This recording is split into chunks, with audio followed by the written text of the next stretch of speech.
Om Shanti, 17th April 2020. Today's our beloved Mama's Murli is, and the first heading is, Human Soul Experience Their Future Reward According to Their Complete Income. Well, Mama says, look, many people think that they have received this knowledge at this time because of their good income of their past births. However, it is not like that. We know that we have received good fruit of our past births, and the cycle of the Kalp continues to turn and changes from Sato to Rajo to Tamu. But according to the drama, there is a margin for you to create a reward by making effort, and this is why in the golden age some are kings or queens, some are servants, and others have the status of subjects. The success of this effort is that there is no duality there is no jealousy there, and even the subjects are happy there. But in order to keep balance in the world, there has to be different positions. Well, Mama says that there the poor and the wealthy all are content.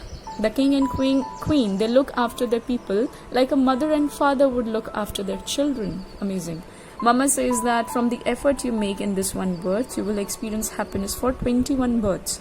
And this income is imperishable, and from this imperishable income and imperishable knowledge, you receive an imperishable status. And we are now going to the golden aged world.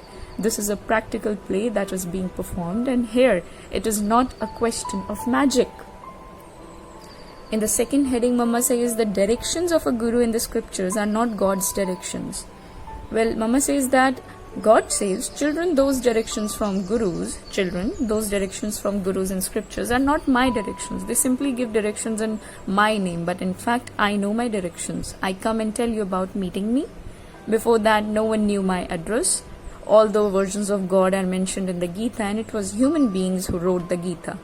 God himself is the ocean of knowledge, and the memorial of elevated versions that God spoke is the Gita.